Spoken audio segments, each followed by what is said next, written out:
एक बूढ़े बाबा जी एक होटल में बर्तन मांजते थे। उनका एक बेटा था, एक बहू थी और एक पोता था।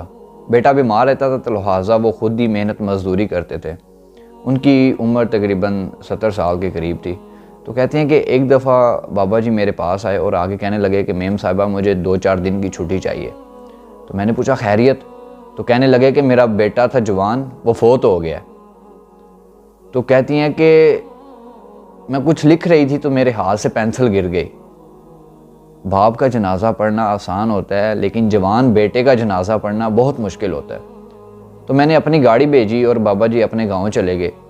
2-4 दिन के बाद जब हम ताज़ियत के लिए जा रहे थे तो रास्ते में जाते वक्त मैं अपने मियाँ के साथ ये सोच रही थी कि हम क्या ताज़ियत करेंगे उनके साथ। ना उनका कोई रिश्तेदार है, एक ही बेटा था, वो भी फोत हो गया, तो हम उनके साथ क्या ताज़ियत करेंगे।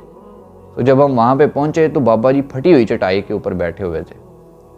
तो मैंने जाके कहा कि बाबा जी आप तो मुसलमान हैं, हम आपसे क्या ताज़ियत करें, आपका एक ही बेटा था, वो भी फोत हो गया है और कोई रिश्तेदार भी नहीं है।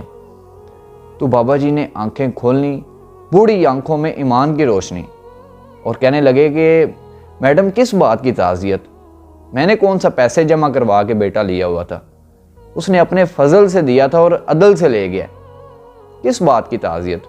मैं बहुत खुश हूँ उस मालिक के किए हुए फैसले पे, वो उसी की चीज़ थी, वो ही ले गया। तो मैं कहने लगी कि बाबा जी आप 1 महीना छुट्टी कर लें, उसके बाद काम पे आ जाइएगा। तो कहने लगे कि मैडम मैं मुसलमान हूँ, मुफ्त की रोटी नहीं खाता, मेहनत मजदूरी करके खाता हूँ, तो मैं 2-3 दिन के बाद आ जाऊँगा काम पे। 2-3 दिन के बाद वो काम पे आ गए। तो खुदा की कुदरत चेक करें कि 2-3 माह के बाद फिर वो आए, कहने लगे कि मैम मुझे 2-3 दिन की छुट्टी चाहिए। तो मैंने खैरियत पूछी तो कहने लगे कि मैडम वो जो मेरी बहू थी ना, वो भी हार्ट अटैक से फोत हो गई है।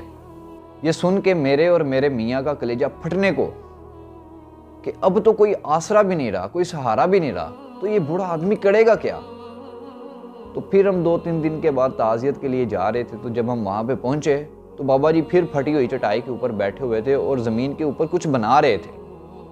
तो जब मैंने जाके कहा कि बाबा जी अब तो आपने तसल्ली खुद ही करनी है, तो ये बस निज़ाम है, तो ये इसी तरह ही चलना है। तो बाबा जी ने आंखें खोली और आसमान की तरफ देखा और कहने लगे कि मैडम कोई परेशानी नहीं है, मेरा बेटा शादी के बगैर भी तो मर सकता था ना, बस उसी की चीज़ थी, वो ले गया, मैं अपने सोने के फ़ैसले पे राज़ी हूँ। तो ये मेरा पोता है 4-5 साल का, इसको अभी अभी स्कूल में दाखिल करवाया है, इसको भी मैं साथ लेके वहाँ पे आ जाऊँगा जहाँ पे मैं क्वार्टर में रह रहा हूँ, ये भी मेरे साथ रह लेगा। तो वो अपने पोते को लेके क्वार्टर में आ गए। तो कहती है कि मैं छत पे जब जाती तो मैं देखती कि जो दादा है वो घोड़ा बना हुआ है और पोता उसके ऊपर सवारी कर रहा है। सुबह सुबह उठ के उसको तैयार करते, उसको स्कूल छोड़ के आते, फिर उसको शाम को लेके भी आते, बहुत मोहब्बत और प्यार करते उसके साथ। तो एक दिन जो पोता है वो सबसे ऊपर वाली मंजिल पे खेल रहा था, तो उसका पाँव फिसला और वो ज़मीन पे गर्दन के बल गिर गया। जब मुझे खबर पहुंची तो मैं भाग के पहुंची, एम्बुलेंस को फ़ोन किया तो देखा कि पोता खून से लथपथ दादे की गोद में है। तो हम हॉस्पिटल के लिए रवाना हुए। तो अभी हॉस्पिटल नहीं पहुंचे, हॉस्पिटल नहीं आया, जनाबे इज़राइल पहले आ गए। तो पोता दादे की गोद में ही दम तोड़ गया। उस बूढ़े आदमी ने उसको खुद गुस्ल दिया, फिर अपने बूढ़े हाथों से उसकी कब्र खोदी और उसके ऊपर मिट्टी डाल के कहने लगे इन्ना लिल्लाहि व इन्ना इलैहि राजिऊन। तो जब वापस आए तो मैंने हाथ थामा और होटल की तरफ लेके आई और कहने लगी कि बाबा जी अब तो आपका कोई भी सहारा नहीं रहा, अब तो टूट गए हैं, अब तो बिखर गए हैं। तो बाबा जी ने ऐसे आंसुओं को छटकारा और कहा कि क्यों, मेरा कोई अकीदा नहीं है, मेरा कोई ईमान नहीं है, मेरा कोई अल्लाह नहीं है, मैं क्यों टूटा हुआ हूँ।